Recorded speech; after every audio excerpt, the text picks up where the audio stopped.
So I will try to stick as much as possible to the paper that brought us together here in these couple of days to talk about the one that is perhaps the most ambitious goal of the three goals that have been listed here. And to stick to the manuscript, I will report some sentences that I found there. The roadmap defines the end pathway as no new cases of disease. So this is very ambitious and relies on, obviously, primary prevention. The second aspect is that if you have to do primary prevention, you need knowledge. You need knowledge of the environmental risk factors, such as those that we all know: low levels of vitamin D, obesity, tobacco smoking, infection with EBV, and others. Now, the point is that if you want to do primary prevention, you require population-based public health initiatives. But if you want to set up population-based public health initiatives, you are in difficulty here because, as it is written, nothing of these factors on which to build these initiatives has been proven to be causal. However, we were lucky, as Phil already mentioned, that contemporary to the publication of the Pathways to Cures manuscript, the Alberto Scherio's paper came out, so this added some more substantial grounds to work on strategies to implement primary prevention. And this paper also received a strong confirmation from the Swedish registry that really confirmed the findings of Alberto Schetil-Björknevich and Mariana Cortese. So based on this evidence, I will talk a little bit more about, I will expand a little bit more on EBV and try to propose what could be, in my opinion, some short, medium, and long-term objectives to arrive to the end of multiple sclerosis. Let's start with the short term. You may think I do not understand the sense of primary prevention if I speak about exploratory clinical trials with antivirals, but this is not the case. I think that this is something that could be really a shortcut to demonstrate that we must do primary prevention based on EBV. The point here is to try to advance therapies while improving our understanding of disease biology. The problem is that we do not have specific anti-EBV agents, though there is something that's interesting around, like, for example, tenofovir alafenamide, which is an antiretroviral therapy that has been shown to have anti-EBV effects. But we have to go to the mechanism, because the epidemiological studies have confirmed that EBV is involved. But what are the mechanisms? Well, we can think about many things. We can think about mimicry, molecular mimicry. We can think about defective control of EBV infection, persistent EBV infection in the CNS. This is a very controversial issue. But what matters for us in terms of primary prevention are two possible mechanisms. One is the EBV interaction with and dysregulation of genes that predispose to multiple sclerosis. And the other one is infection with EBV genetic variants that could have a higher pathogenic potential in susceptible individuals. So if we think, as it's in the history of virology, we all know that different strains of the same virus can do substantially different things. I think that in terms of primary prevention, one very important thing to do is to perform large studies of EBV genotypings. And this is important because it's also propedeutic to the objectives 3 and 4. Objective 3 being the interaction between the virus, so between viral variants and the human genome, and of course vaccines, because think, for example, about the HPV experience. We know that there are some variants that are pathogenic. We know that we can and must vaccinate against those variants. So this is possible. Actually, in a relatively small study, we showed some years ago that this can be done, and there is an association between a variant of EBV genes and multiple sclerosis. And I said this is evident also with EBV in other diseases that are EBV associated, like nasopharyngeal carcinoma, for example. And here is perhaps the most important slide of my talk here, which has nothing to do with the multiple sclerosis and has nothing to do with EBV, but it's something that made me aware about the importance of what I'm telling you. Because here they write that unlike the human genome that comprises mostly non-coding and regulatory sequences, viruses have evolved under the constraints of maintaining a small genome size while expanding the efficiency of their coding and regulatory sequences. So this expanding the efficiency of their regulatory sequences, I think it's a key aspect, because it means that in a relatively small genome that codes for 80 proteins like EBV, we may have the key of the entire problem just there.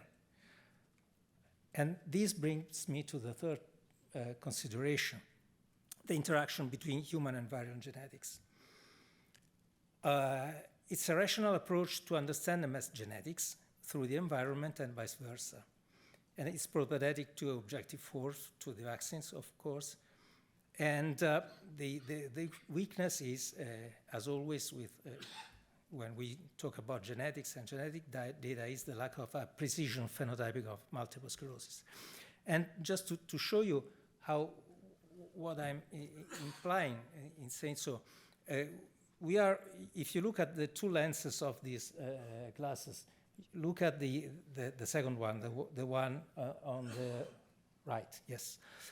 Because the first one, we already know. What we can do is to use the genetics data to identify, for example, modules of genes that are enriched for interactors with environmental factors. This is something that we can do to identify and to prove the causality of environmental factors.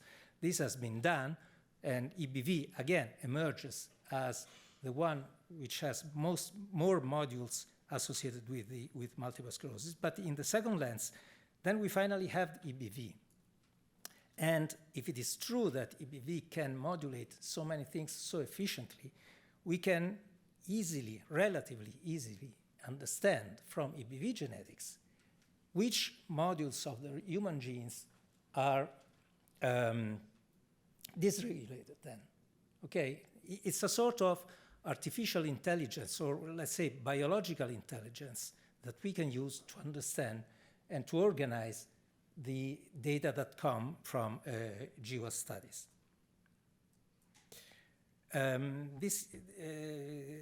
We have started doing this and showed that EBNA2, which is exactly the EBV gene that we found associated with multiple sclerosis, binds to genomic intervals associated with multiple sclerosis.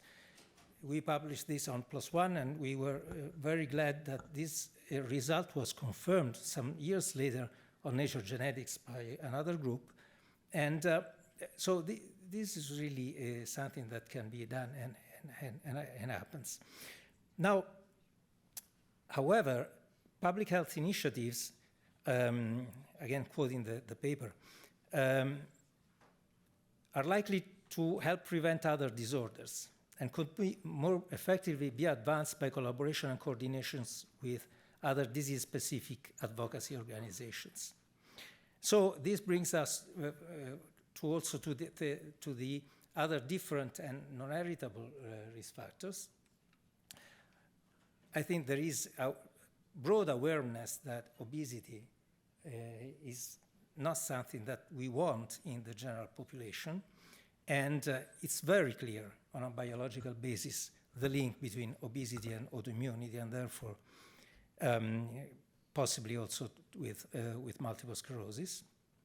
Vitamin D, in that same paper, we showed that there is a colocalization of the EBNA2 binding to genomic intervals associated with multiple sclerosis and vitamin D receptor occupancy. So there may be a synergy, and again, in another work, we recently confirmed this much more extensively.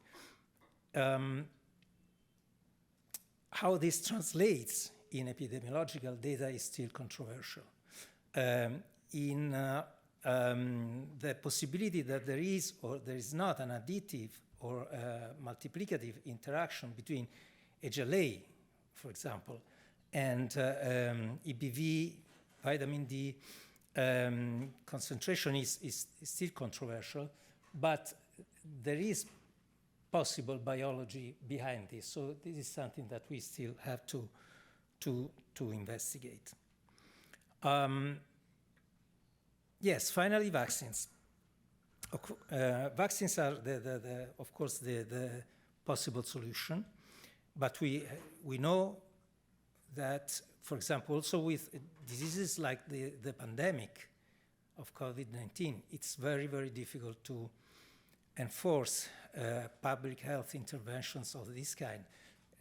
This was true for the pandemic. Think how much this could be true, how this could be difficult for EBV, to try to convince people to vaccinate a 2-year-old boy or girl, because one day he may get a disease that affects almost 3 million people in the world, while EBV infects the 95% of the entire world population.